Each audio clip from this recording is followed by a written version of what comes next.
شروع اللہ کے نام سے جو بڑا مہربان اور نہایت ہی رحم کرنے والا۔ تمام حضرات درود شریف پڑھ لیجیے۔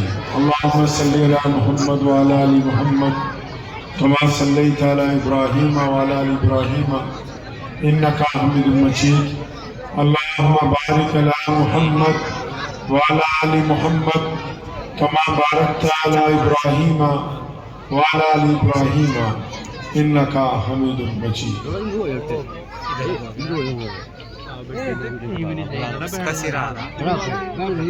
ہزار جدت ترازیوں کے مزاج بدلا کرے زمانہ، مگر یقین رہے گا عامر مزاج باطل وہی پرانا۔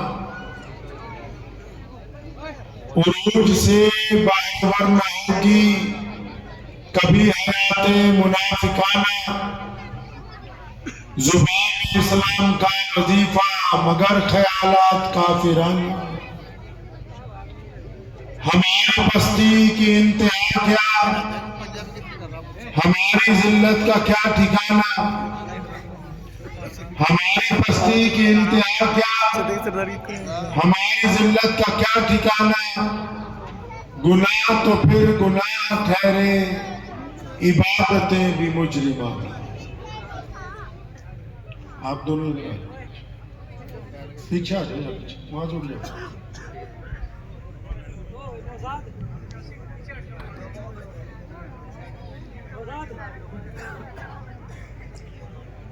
ایک 10-12 سال کا بچہ مکہ مکرمہ کی گلیوں میں سے روتا ہوا گزر رہا۔ کسی نے اسے پوچھا روک کے کہ بھائی کیوں روتا ہے، کیا بات ہے؟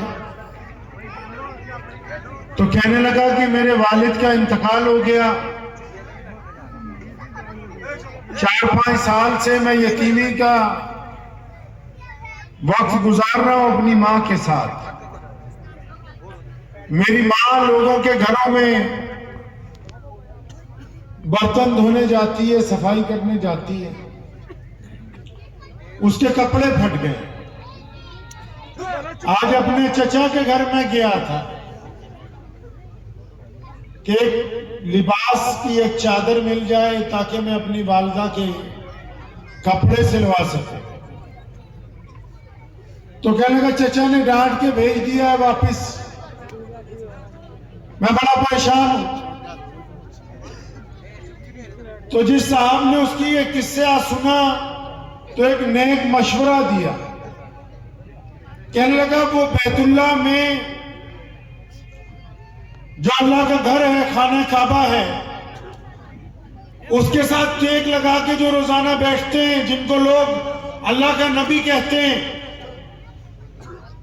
تو اگر ان کے پاس چلا جائے تو میں نے سنا ہے کہ اگر کوئی محمد کے دروازے پر چلا جائے صلی اللہ تو خالی نہیں لوٹتا۔ بچے نے یہ بات سنی، اس کو بڑی ہمت ہوئی، لیکن بڑا سمجھدار بچہ تھا۔ وہ بیت اللہ کے صحن میں رسول اللہ صلی اللہ علیہ وسلم کے پاس نہیں گیا، سیدھا اپنی ماں کے پاس گیا۔ کہنے لگا چچا کے پاس گیا تھا، اس نے حسب معمول ڈانٹا ہے کہ تمہارا باپ کیا مر گیا، تم ہر چیز ہم سے مانگنے آ جاتے ہو، اور یہ کپڑا تو اتنا مہنگا ہے۔ اس دور میں سب سے قیمتی چیزوں میں سے ایک تھا کہ بھئی اب تو اپنی ماں کے لیے چادریں مانگنے آ گیا کہ اس کے کپڑے سلوانے ہیں، تو بھائی ہمارے پاس تو کچھ نہیں ہے۔ اس نے آ کے اپنی اماں کو کہا کہ مجھے کسی نے یہ مشورہ دیا ہے کہ خانہ کعبہ میں وہ جو اللہ کے نبی اپنے آپ کو کہتے ہیں، وہ جن کا ابو جہل دشمن ہے، وہ عتبہ جن کو مارنے کے لیے پھرتا ہے، عبداللہ بن جدعان جن پر حملے کی کوشش کرتا ہے، امیہ جن کی جان لینا چاہتا ہے نعوذ باللہ، ابو لہب اور اس کی اولاد جن کے خلاف سازشیں کرتی ہے۔ تو بچہ کہنے لگا اماں مجھے کسی نے کہا ہے کہ اگر تو محمد کے پاس چلا جائے تو سنا ہے وہاں سے کوئی خالی نہیں آتا ہے واپس۔ اماں نے کیا کہا؟ کہنے لگی بیٹا بات تو تیری ٹھیک ہے، لیکن میں نے ساتھ میں یہ بھی سنا ہے کہ اگر کوئی ان کے یہاں چلا جائے تو پھر وہ انہی کا ہو جاتا ہے، انہی کا دین اختیار کر لیتا ہے۔ تو بچہ کہنے لگا اماں پھر ایسا کرتا ہوں میں کہ میں جا کے ان کو کہہ دوں گا کہ مجھے آپ کا دین قبول نہیں کرنا ہے۔ وہ بچہ گیا خانہ کعبہ کے صحن میں، اللہ کے پیارے نبی حضرت محمد رسول اللہ صلی اللہ، زور سے صلی اللہ،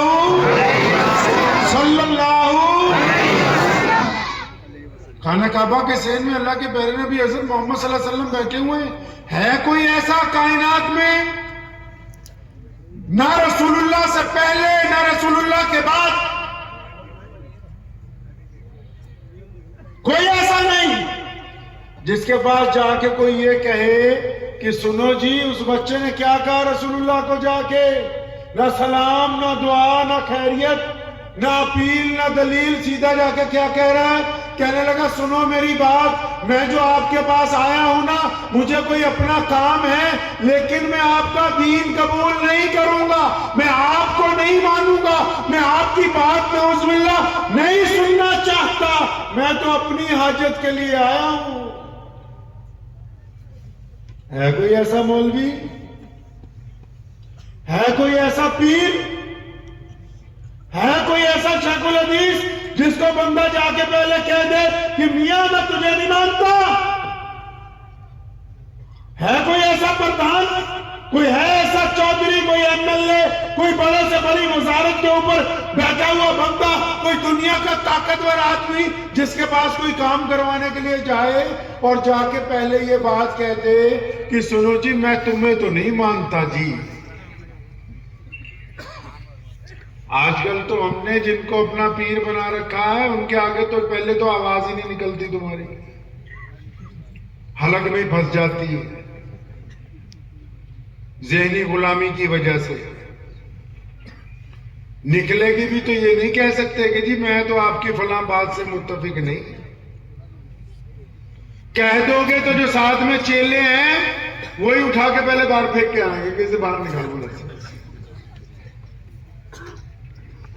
اس بچے نے کیا کہا پیارے نبی صلی اللہ علیہ وسلم کو کہ میں نعوذ باللہ آپ کا دین قبول نہیں کروں گا، آپ کو نہیں مانوں گا۔ رسول اللہ صلی اللہ علیہ وسلم مسکرائے، اس کو کندھوں سے پکڑا، پوچھا بچے بات کیا ہے، چاہتا کیا ہے، آیا کیوں ہے؟ تو اس کی آنکھوں میں آنسو آ گئے، کہنے لگا یا رسول اللہ میری ماں کے کپڑے پھٹ گئے ہیں، میری ماں کا بدن ننگا ہوتا ہے، لوگ دیکھتے ہیں، میری غیرت دوبارہ نہیں کرتی، میرے چچا نے ایک چادر دینے سے منع کر دیا، آپ کے پاس ایک چادر کا سوال ہے۔ وہ پیارے نبی علیہ السلام ہے اور زمین و آسمان اس بات کے گواہ بنے، نبی علیہ السلام نے اپنی رحمت والی چادر اتاری۔ کون سی چادر؟ کون سی؟ وہ چادر جس کو جبریل امین بوسہ دینا اپنے لیے عزت کی بات سمجھتے ہو۔ کون سی چادر؟ کہ نبی علیہ السلام سو رہے ہیں، آرام کر رہے ہیں گھر پہ، اللہ نے براق بھیجا، جبریل کو بھیجا کہ میرے محبوب کو میرے پاس لاؤ، میں نے اپنے محبوب سے ملنا۔ اور جبریل جب پہنچے رسول اللہ سو رہے ہیں، اللہ کو پوچھا یا اللہ آپ کا پیارا بندہ آرام کر رہا ہے تو کیا آواز دے کے اٹھاؤں؟ آواز دے کے اٹھاؤں؟ اللہ نے فرمایا نہیں نہیں، میرے محبوب کو آواز دے گا کہیں اچانک وہ پریشان نہ ہو جائے، آواز نہیں دینی، آواز نہیں دینی، آواز نہیں دینی ان کو۔ پھر پوچھا یا اللہ کیا کروں، میں ہلاؤں ان کے بدن کو دباؤں؟ فرمایا نہیں نہیں، میرے محبوب کے جسم مہتر کو ہاتھ نہیں لگانا۔ جبریل حیران ہے، آواز نہیں دینی، ہاتھ نہیں لگانا، یا اللہ اٹھانا کیسے ہے؟ فرمایا جبریل محمد رسول اللہ کے قدموں کی طرف ہو جا جس طرف میرے محبوب کے پیر ہیں، اور پھر اپنی دونوں ٹانگیں زمین پر لگا، گھٹنے ٹیک دے اور اپنے دونوں ہاتھ رسول اللہ کے تلووں کے ساتھ لگاؤ تاکہ ان کی آنکھ کھل جائے. یہ مرتبہ ہے محمد الرسول اللہ صلی اللہ علیہ وسلم. جس چادر کو جبریل بوسہ دینا عزت کی بات سمجھتے ہیں. رسول کریم نے وہ چادر اتاری, اس بچے کی گود میں رکھ دی, مسکرایا, فرمایا جاؤ جا کے اپنی ماں کا کرتا پہنا لو. وہ بچہ دوڑتا گیا, خوشی سے گیا, ماں منتظر ہے کیا ہوتا ہے. جا کے انکار کیا ہوگا, دین کا انکار کیا ہوگا, کیا آگے سے نعوذ باللہ رویہ آیا ہوگا, کچھ پتا نہیں. لیکن بچہ جب گھر میں آیا چادر لے کر آیا. جب بچہ آیا تو بھائی ان کو نہیں منع کر رہا, تم لوگوں کو منع کر رہا ہوں جو آپ ماسٹر بنے ہوئے بار بار, یہ تمہارے رضاکار جو ہیں انہیں منع کر رہا ہوں میں. ان کو نہیں منع کر رہا, کیمرے والوں کو ان کو کھڑا کرتے کوئی بات نہیں. یہ جو اپنے 4-5 ماسٹر بنا لیے تم نے, انہیں روک رہا ہوں جو بچوں کو ڈال رہے بار بار.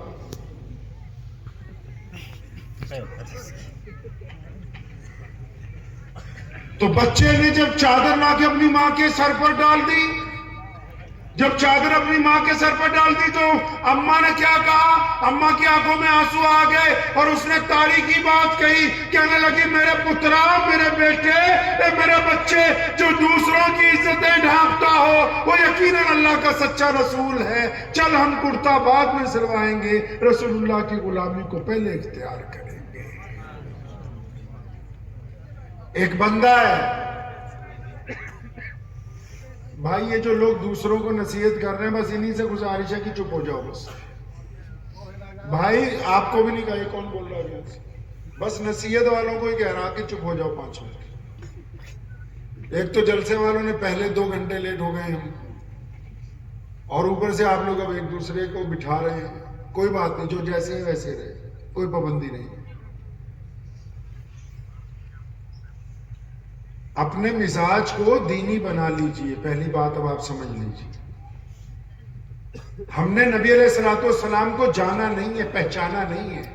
ہمارا جو معاشرہ ہے یہاں بھارت میں وہ فتووں کا معاشرہ ہے, وہ ایک دوسرے پر تنقید کا معاشرہ ہے, وہ ایک دوسرے کی ٹانگیں کھینچنے کا معاشرہ ہے, وہ اپنا حال دیکھے بغیر دوسرے کے حال کو درست کرنے کا معاشرہ ہے. پہلے خود تو پتہ نہیں کہ ہم کہاں ہیں, ہم کس مقام پر کھڑے ہیں.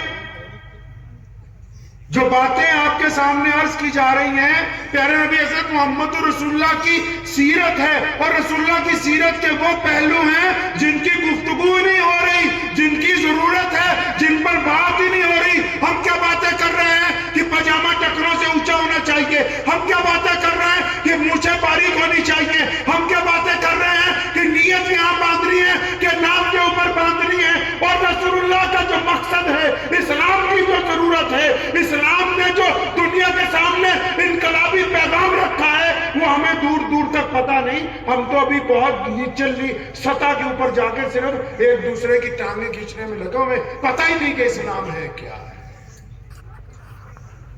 دین کس کو کہتے ہیں.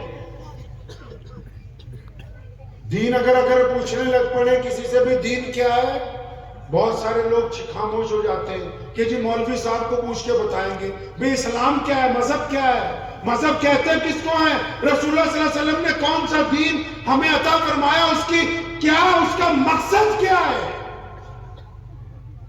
اگر مقصد کی بات کرنے لگیں گے تو پتہ ہی نہیں ہوگا کہ بھئی مقصد کیا ہے.